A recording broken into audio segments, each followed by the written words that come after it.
आज का ये महासंग्राम क्लास बहुत ही ज़्यादा इम्पोर्टेंट होने वाला है उन सभी बच्चों के लिए जो बीएस सेकेंड सेमेस्टर में हैं, इंग्लिश लिटरेचर पढ़ रहे हैं और 2026-27 में एग्ज़ाम देने वाले हैं।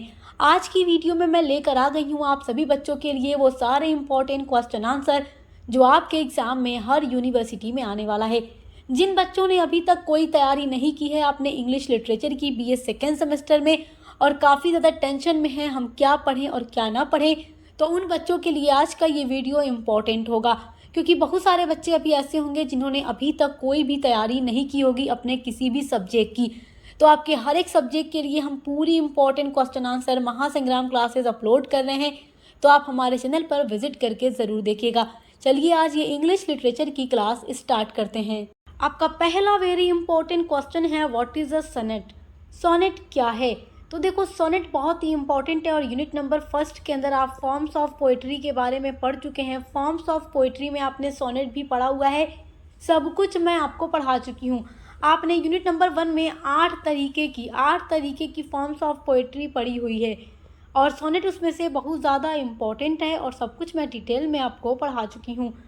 तो आपके लिए लॉन्ग जो नोट्स पूरा है वो भी मैंने अपलोड किया हुआ है यूनिट नंबर 1 की वीडियो में, तो आप देख लीजिएगा।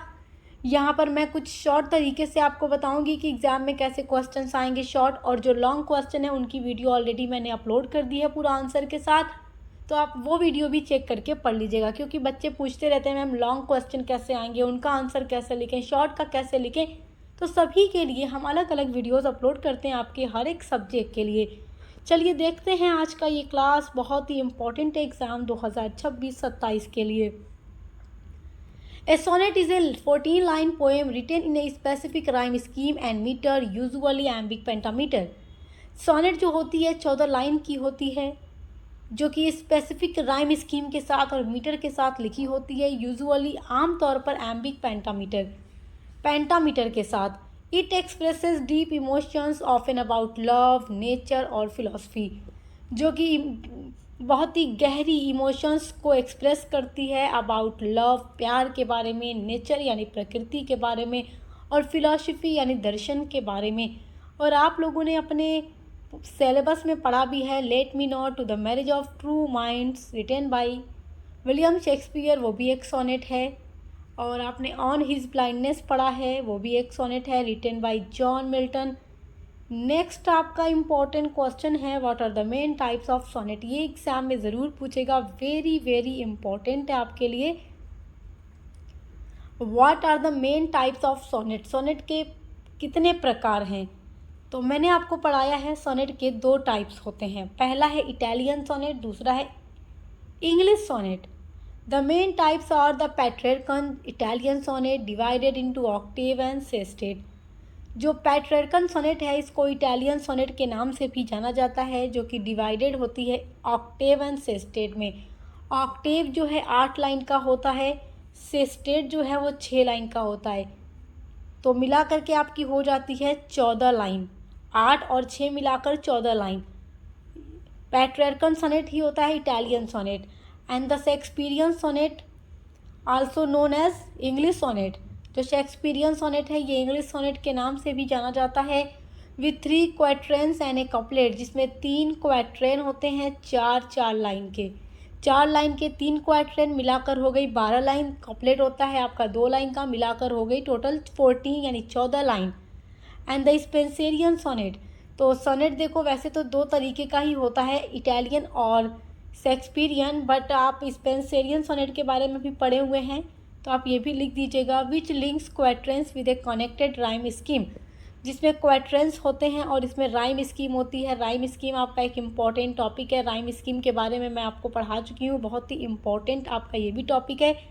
और राइम स्कीम क्या होता है, जो लाइन होती है पोएम्स में और लास्ट का जो वर्ड है आपस में मैच करता है नेक्स्ट लाइन के वर्ड के साथ, तो एक तुक बनती है, एक लय बनती है, तो उसी को राइम स्कीम कहते हैं। तो इस तरीके का सोनेट के अंदर होता है। आपका नेक्स्ट इम्पॉर्टेंट क्वेश्चन है, what is an elegy. This is very very important question. An elegy is a form of poem that expresses sorrow, grief और lament, usually for someone who has died. Elegy एक ऐसी poem होती है जिसमें sadness मतलब कि sad उदासी होती है, मतलब इसमें उदासी लिखी जाती है पोएट के थ्रू। सॉरो होता है ग्रीफ या लैमेंट, जिसको दुख कहते हैं। यूजुअली आमतौर पर for someone who has died, किसी के मरने पर जो दुख होता है वो एक पोएम एक्सप्रेस करती है। ऐसी पोएम को इलेजी पोएम कहा जाता है। इलेजी एक ऐसी पोएम होती है जिसमें पोएट किसी के मरने का दुख मनाते हैं।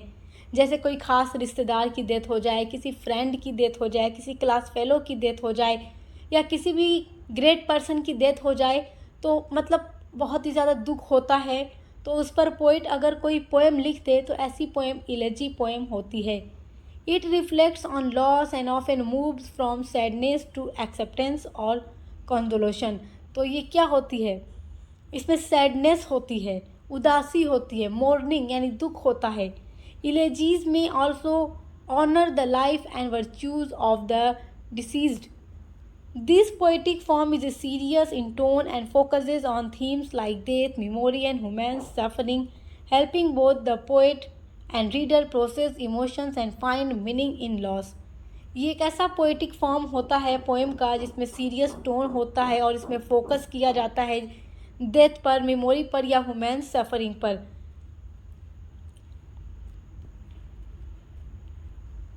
आपका अगला वेरी इंपॉर्टेंट क्वेश्चन है, what is an ode. Ode भी एक तरीके की पोएम होती है।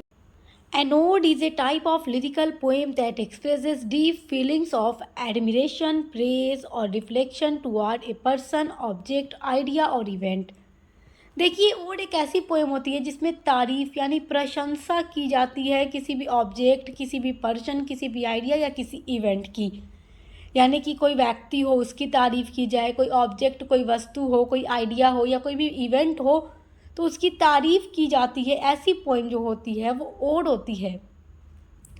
It is usually written in a formal और इलेवेटेड स्टाइल। ये एक फॉर्मल स्टाइल में लिखी जाती है। Odes often focus on themes like beauty, nature और इमोशंस। और जो ओड पोएम होती है इसमें अक्सर जो पोएट होते हैं वो ब्यूटी, नेचर या इमोशंस जैसी थीम्स का यूज़ करते हैं। There are different forms of odes such as Pindaric, Horatian और irregular odes, each with its own structure and tone. देखिए, ओड्स अलग अलग टाइप्स की होती है, जैसे कि Pindaric ode, Horatian ode, irregular ode या रेगुलर ओड, और सबका अपना स्ट्रक्चर और अपना टोन होता है। और इन सभी के बारे में मैं डिटेल में आपको पढ़ा चुकी हूँ कि ओड क्या है। टाइप्स ऑफ ओड को पूरा डिटेल में नोट्स के साथ पढ़ा चुकी हूँ। पिंडारिक, होरेशन, रेगुलर, इरेगुलर ओड के बारे में पूरा नोट्स के साथ हमारे चैनल पर वीडियो अपलोड है, तो आप विजिट करके देख सकते हैं। आपका नेक्स्ट वेरी इंपॉर्टेंट क्वेश्चन है, देखिए, what is a rhyme scheme. Rhyme scheme क्या है। A rhyme scheme is the pattern of rhymes at the end of lines in a poem. जैसे कोई पोएम होती है, मान लीजिए ये 4 लाइन की एक पोएम है और इसमें का जो लास्ट वर्ड है, फिर इसमें का लास्ट वर्ड है, इसमें का लास्ट वर्ड, इसमें का लास्ट वर्ड एक दूसरे के साथ मैच करता है, राइम बनती है। मान लो पहली वाली की दूसरी के साथ, तीसरी की चौथी के साथ, या पहली लाइन तीसरी लाइन के साथ, दूसरी लाइन चौथी लाइन के साथ। इस तरीके से एक राइम बनती है, एक टोन बनता है, मतलब टोन नहीं, एक जैसे लय बनती है, तो वो राइम स्कीम होती है। राइम स्कीम के बारे में यूनिट नंबर 1 में मैं आपको पहले ही समझा चुकी हूँ। It is usually shown using letters like ABC to represent matching sounds. और जो राइम स्कीम होती है उसको शो करने के लिए, उसको दिखाने के लिए लेटर्स, अल्फ़ाबेट का यूज़ करते हैं। ABCDEG, मतलब ABCDEFG का यूज़ करते हैं। For example is an AB rhyme scheme. मान लीजिए कि चलिए अब देखिए, मान लीजिए कि कोई राइम स्कीम है AB, तो फर्स्ट लाइन थर्ड लाइन के साथ मैच करेगी, क्योंकि ए है, फिर B है, फिर A है, फिर B है। ए वाली A के साथ मैच करेगी, B वाली B के साथ मैच करेगी, C होगी तो C के साथ मैच करेगी, D होगी तो D के साथ। इस तरीके से राइम स्कीम को नाम दिया जाता है। पूरा मैं आपको समझा चुकी हूँ। अगर यहाँ समझ नहीं आ रहा है तो आपको केवल क्या करना है, यूनिट नंबर 1 वाली वीडियो देखना है। यूनिट नंबर 2 में भी आपको राइम स्कीम के बारे में मैंने पढ़ाया है। And second and four lines rhyme, और जो दूसरी लाइन होती है वो चौथी लाइन के साथ राइम करती है, अगर राइम स्कीम ए बी हो तब। Rhyme schemes help create rhythm, musical quality and structure in poetry, making it more appealing और easier to remember. Rhyme scheme जो होती है वो पोएम को काफ़ी ज़्यादा म्यूजिकली लुक देती है, उसका स्ट्रक्चर अच्छा होता है और ये बहुत ही अच्छे से याद भी होती है। आपका अगला इम्पोर्टेंट क्वेश्चन है what is theme in poetry. Poetry यानी पोएम में थीम क्या होता है। This is very most important question, ये आपके एग्जाम में ज़रूर पूछेगा। The theme in poetry is the main idea और मैसेज। किसी भी पोएम में जो थीम होता है वो मेन आइडिया या मैसेज होता है दैट द पोएट, जो कि जो कवि होते हैं, वांट्स चाहते हैं टू शेयर, बताना। शेयर मतलब बताना। तो कोई भी पोएट जब कोई पोएम लिखता है तो पोएम जब लिखता है तो उसमें वो कोई ना कोई बात ज़रूर बताता है। तो जो बात वो अपनी पोएम के थ्रू बताता है वो उसको मैसेज या आइडिया आप कह सकते हैं, तो वही होता है theme. It tells us what the poem is really about beyond just the words. जो थीम होती है वो हमें बताता है कि पोएम सच में किसके बारे में लिखी गई है, और ये सारी चीज़ें वर्ड्स के थ्रू हमें पता चलती हैं। Themes can be about love, जो थीम है वो प्यार के बारे में हो सकता है, लाइफ के बारे में हो सकता है, नेचर के बारे में हो सकता है, फ्रेंडशिप के बारे में हो सकता है, डेथ के बारे में हो सकता है, इमोशंस के बारे में हो सकता है। इन ईजी वर्ड्स, और ईजी वर्ड में हम कह सकते हैं the theme is the lesson और meaning we understand after reading the poem. और हम इजी वर्ड्स में ये कह सकते हैं कि थीम एक लेसन होता है, एक मैसेज होता है, एक अर्थ होता है, एक मीनिंग होती है, जो हम पोएम को पढ़ने के बाद समझते हैं। कोई पोएम पढ़ने के बाद जो कुछ हमें उसमें समझ आता है वही उसका थीम होता है। आपका अगला वेरी मोस्ट इम्पॉर्टेंट क्वेश्चन है what are stressed and unstressed syllable. Unit number 2 में मैं आपको स्ट्रेस्ड एंड अनस्ट्रेस्ड सेलेबल के बारे में पढ़ा चुकी हूँ।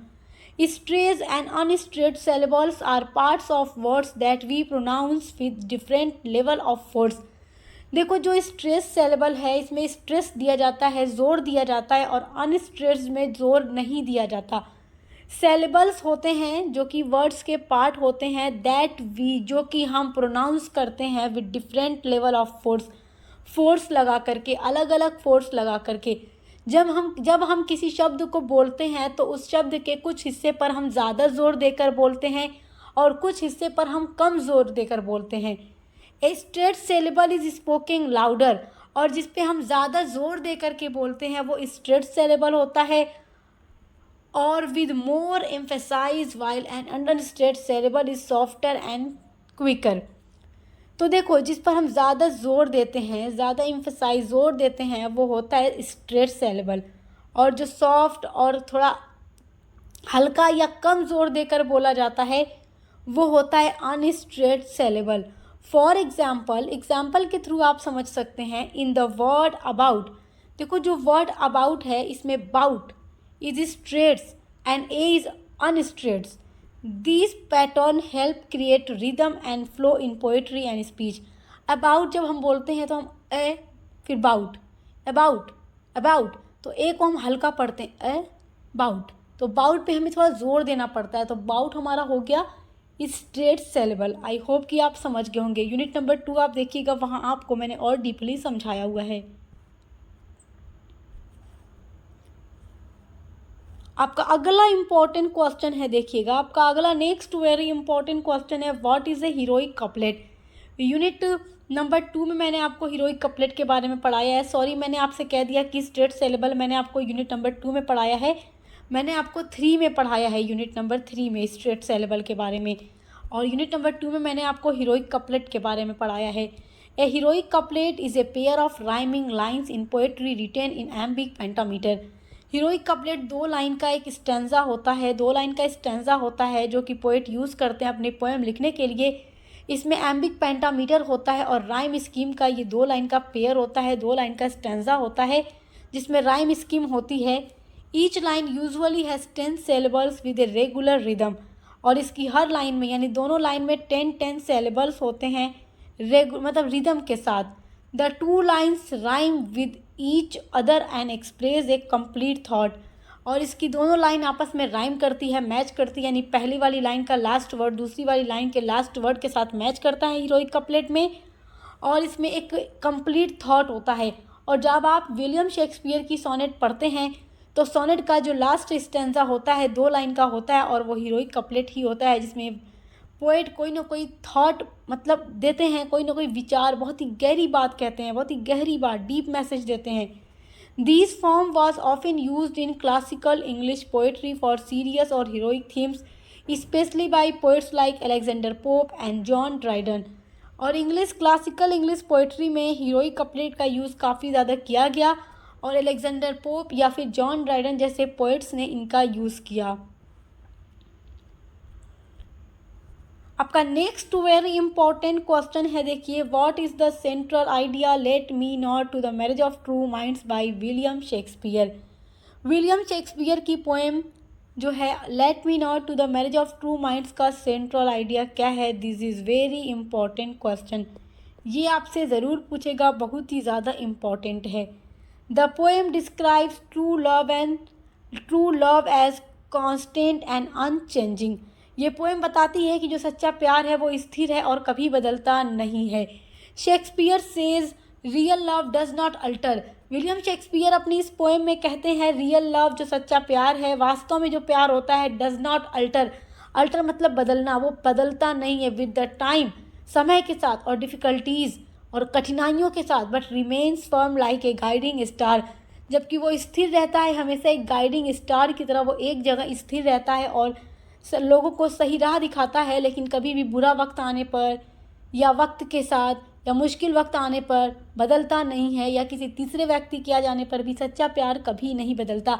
अगर 2 लोगों के बीच ट्रू लव हो गया तो फिर कोई भी तीसरा बंदा आकर उन्हें जुदा नहीं कर सकता, उन्हें अलग नहीं कर सकता। सच्चा प्यार ऐसा होता है, जो बदल जाए वो सच्चा प्यार नहीं, क्योंकि सच्चा प्यार जो है समय की सीमा से क्या है, परे है, वो उससे बदल नहीं सकता। कोई भी आ जाए, कोई भी मुश्किल, कोई भी तूफान, कोई भी आंधी आ जाए, सच्चा प्यार अपनी जगह से नहीं हिलता। ये बात इस पोएम में विलियम शेक्सपियर कहते हैं। पूरी पोएम मैं आपको पढ़ा चुकी हूँ, बहुत ही अच्छी पोएम है। आपका नेक्स्ट इंपॉर्टेंट क्वेश्चन है, how does Shakespeare define true love. William Shakespeare true love के बारे में क्या डिफाइन करते हैं? He defines true love as something permanent and strong which does not fade or change even in tough situation. William Shakespeare इस poem में ये define करते हैं कि जो ट्रू लव है वो परमानेंट है, हमेशा के लिए, और स्ट्रॉन्ग है, मजबूत है, विच डज़ नॉट फेड, जो कि फेड या चेंज नहीं होता इन टफ सिचुएशन, मुश्किल से मुश्किल सिचुएशन में, परिस्थितियों में भी सच्चा प्यार नहीं बदलता। आपका अगला इम्पॉर्टेंट क्वेश्चन है, देखिए, what is the tone of the poem let me not to the marriage of true minds. Exam में देखिए पोएम के आगे नाम लिखा होगा पोएम का, आपको टेंशन लेने की ज़रूरत नहीं है। The tone is confident and serious. इस पोएम में पोएट का जो टोन है, टोन का मतलब जो लहजा है पोएम को डिस्क्राइब करने का, वो काफ़ी कॉन्फिडेंट वाला है और सीरियस है, क्योंकि पोएट एकदम कॉन्फिडेंट के साथ कहते हैं कि जो सच्चा प्यार है वो नहीं बदलता, वो हमेशा परमानेंट रहता है, किसी के साथ नहीं बदलता, परेशानी मुसीबत के साथ नहीं बदलता, और काफ़ी सीरियस तरीके से विलियम शेक्सपियर ये बात कहते हैं। Showing the poets strong belief in the power of true love. और ये पोएम दिखाती है विलियम शेक्सपियर का एक बहुत ही यकीन वाला भरोसा, मजबूत भरोसा सच्चे प्यार की शक्ति के बारे में।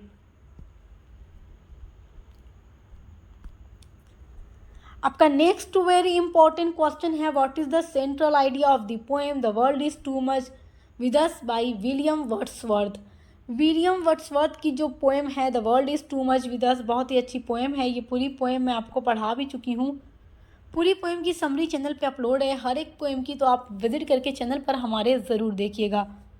The poem criticise modern people for being too materialistic और losing their connection with nature. इस पोएम में पोएट जो हैं क्रिटिसाइज़ करते हैं, आलोचना करते हैं मॉडर्न पीपुल, आधुनिक लोगों की, जो कि मैटेरियलिस्टिक में काफ़ी ज़्यादा अटैच हो चुके हैं, भौतिकवादी सोच की वो आलोचना करते हैं जो पोएट हैं। पोएट कहते हैं कि जो दुनिया के लोग हैं वो दुनियावी चीज़ों में इतना ज़्यादा उलझ गए हैं कि उनका जो कनेक्शन है नेचर के साथ, प्रकृति के साथ, वो ख़त्म हो रहा है। William Wordsworth feels that people are wasting their energy on worldly things instead of appreciating natural beauty. Poet इस पोएम में ये कहते हैं कि जो दुनिया के लोग हैं वो पोएट इस पोएम में देखिए क्या फील करते हैं, दैट पीपुल जो लोग हैं वेस्ट करते हैं अपनी एनर्जी को, अपने टाइम को ऑन वर्ल्डली थिंग्स, जो दुनिया की चीज़ें हैं लोग उसमें उलझे हुए हैं और केवल पैसे कमाने और पैसे को खर्च करने में लगे हुए हैं, और जो नेचुरल ब्यूटी है लोग उससे दूर हो चुके हैं, उससे अब लोगों का कोई लगाव नहीं है। अगर आपके लोगों को मतलब है तो वो सिर्फ रुपए पैसे से है, वो पैसे कमाने और खर्च करने में लगे हुए हैं, और पोएट को इसी बात का काफ़ी ज़्यादा दुख होता है। आपका नेक्स्ट इम्पॉर्टेंट क्वेश्चन है, why is the poet unhappy with humanity. Poet जो हैं इस poem the world is too much with us में ह्यूमैनिटी से, मानवता से असंतुष्ट क्यों हैं। ही इज़ अनहैप्पी, वो खुश नहीं है, बिकॉज क्योंकि पीपुल आर बिजी, क्योंकि लोग बिजी हैं, अर्निंग एंड स्पेंडिंग, कमाने और खर्च करने में, एंड दे हैव फॉरगॉटेन, और वो भूल चुके हैं, टू एंजॉय नेचर, नेचर को एंजॉय करना, एंड इट्स स्पिरिचुअल वैल्यू, और वो भौतिक चीज़ों में इतने ज़्यादा उलझ गए हैं कि वो आध्यात्मिक चीज़ों को महत्व देना भूल गए हैं और प्रकृति की सुंदरता को वो भूल गए हैं। आपका नेक्स्ट वेरी इंपॉर्टेंट क्वेश्चन है, what does the poet wish at the end of the poem. Poem के एंड में विलियम वर्ड्सवर्थ क्या इच्छा करते हैं। He wishes to become a pagan so that he could feel closer to nature and experience its beauty and power more deeply. Poet इस poem के end में ये चाहते हैं कि वो एक पैगन बन जाएं ताकि वह प्रकृति के और करीब रह सकें और उसकी सुंदरता को गहराई से महसूस कर सकें। ये सारे क्वेश्चन आपके एग्ज़ाम के लिए बहुत इम्पॉर्टेंट हैं। आपका नेक्स्ट वेरी इम्पॉर्टेंट क्वेश्चन है, देखिए, what is the theme of the poem present in absence. Present in absence John Donne की बहुत ही अच्छी पोएम है, मैं आपको पूरी पोएम पढ़ा चुकी हूँ, तो इस पोएम का थीम आपके लिए काफ़ी ज़्यादा इम्पॉर्टेंट है। तो इसका थीम क्या है। प्रेजेंट का मतलब होता है उपस्थिति, एब्सेंस का मतलब गैर हाजिरी, तो गैर हाजिरी में भी मौजूदगी है, ये पोएम यही बताती है।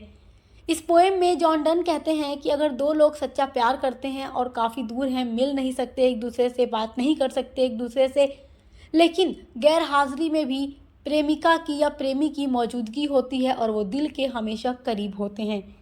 Theme of present in absent by John Donne, heading डालकर आप लिखेंगे, the poem explores the idea that true love remains strong even when lovers are physically apart. ये पोएम ये बताती है कि जो ट्रू लव है वो हमेशा मजबूत रहता है, स्ट्रॉन्ग रहता है, इवन यहाँ तक कि वेन, जब लवर्स जो प्रेमी प्रेमिका हैं और फिजिकली अपार्ट, जब वो शारीरिक रूप से भी दूर रहते हैं तो भी उनके बीच दूरी नहीं होती। John Donne shows that emotional and spiritual connection is more powerful then physical presence. John Donne इस पोएम में ये कहते हैं कि जो इमोशनल और स्पिरिचुअल कनेक्शन होता है दो लोगों के, प्यार करने वालों के बीच में, वो इतना पावरफुल होता है कि अगर वो फिजिकली भी एक दूसरे से दूर हैं तो एक दूसरे से जुड़े रहते हैं।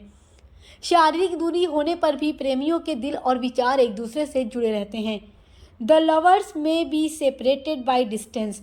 पोएट कहते हैं कि जो लवर्स हैं वो सेपरेटेड, अलग रह सकते हैं डिस्टेंस, दूरी की वजह से, but there hearts and thoughts stay United, लेकिन उनका जो दिल है और उनका जो थॉट है वो हमेशा जुड़ा रहता है। The theme highlights loyalty, deep affection and the strength of love that overcomes absence. इस पोएम के थीम में आप लिख सकते हो, निष्ठा, सच्चा प्यार और यह विश्वास कि सच्चा प्यार दूरी से कम नहीं होता बल्कि और गहरा हो जाता है।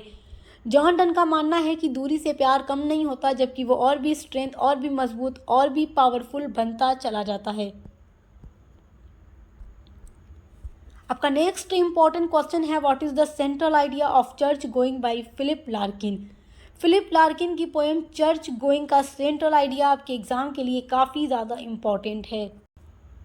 The poem explores the importance of church in modern society. तो देखिए, ये जो पोएम है फिलिप लार्किन के द्वारा लिखी गई है और इसमें आधुनिक समाज में चर्च के महत्व को दिखाया गया है। Larkin shows how people are losing religious faith, yet churches still remain meaningful as place of reflection and tradition. कवि बताते हैं कि लोगों की धार्मिक आस्था कम हो रही है, फिर भी चर्च चिंतन और परंपरा के स्थान के रूप में महत्वपूर्ण बना रहता है। ये क्वेश्चन आपके एग्जाम के लिए काफ़ी ज़्यादा इम्पोर्टेंट है। आपका नेक्स्ट वेरी इंपॉर्टेंट क्वेश्चन है, देखिए आपका नेक्स्ट क्वेश्चन है, how is the duke's character revealed in the poem my last duchess. तो माई लास्ट डचेस पोएम जो है, इसमें जो ड्यूक हैं उनका कैरेक्टर कैसा है। देखो, in My last Duchess by Robert Browning the duke is shown as proud, controlling and jealous. देखो, ये क्वेश्चन बहुत ही ज़्यादा इंपॉर्टेंट है आपके एग्जाम के लिए कि माई लास्ट डचेस पोएम में जो ड्यूक होता है उसका कैरेक्टर कैसा होता है। तो देखो, आप जानते हो कि वो प्राउड है, घमंडी है, कंट्रोल करने वाला है, नियंत्रण करने वाला है और जेलसी है। He values statue and obedience over love and shows no regret about his wife's fate. तो देखिए, ड्यूक को घमंडी, नियंत्रक और जैसे कि जेलसी दिखाया गया है। वह प्यार से अधिक अपने सम्मान और आज्ञाकारिता को महत्व देता है और अपनी पत्नी की मृत्यु पर उसे कोई पछतावा नहीं दिखता, क्योंकि ये चाहते हैं कि इनकी पत्नी दूसरों को देखकर न मुस्कुराए, केवल इन्हीं को देखकर मुस्कुराए। आपका नेक्स्ट इम्पॉर्टेंट क्वेश्चन है, what role does the portrait play in the poem. तो ये क्वेश्चन भी आपके लिए इम्पॉर्टेंट है कि इस पोएम में जो चित्र दिखाया गया है ड्यूक की वाइफ का, उसका क्या रोल है। The portrait symbolises control. देखो, जो चित्र है वो कंट्रोल का सिंबल है। The duke keeps it behind a curtain and shows its only to selected people. और जो ड्यूक है वो उस चित्र को, उस पिक्चर को पर्दे के पीछे छुपा कर रखता है और केवल उन्हीं लोगों को दिखाता है जिनको वो दिखाना चाहे। Treating his wife like an object he can control even after her death. और वो अपनी वाइफ के ऊपर बहुत ही ज़्यादा कंट्रोल करना चाहते हैं, उनको एक ऑब्जेक्ट की तरह रखना चाहते हैं और उसके मरने के बाद भी वो उसको नियंत्रण करना चाहते हैं, मतलब उनकी पिक्चर को भी नियंत्रण करना चाहते हैं। तो आज की वीडियो में मैंने कुछ इंपॉर्टेंट क्वेश्चन आंसर बताए हैं आपके एग्जाम 2026-27 के लिए, ऑल यूनिवर्सिटी के लिए, जहां रिटन पेपर होने वाला है। जिनका एमसीक्यू बेस पर पेपर होगा उनके लिए मैंने आपकी टोटल 8 यूनिट का पूरा एमसीक्यूज अपलोड कर दिया है हर एक सब्जेक्ट के लिए, और आपके को करिकुलर की भी पूरी क्लासेस चल रही हैं। तो आप देखकर अच्छे से पढ़ाई करते रहिए। Best of luck. हम मिलते हैं अगले वीडियो के साथ।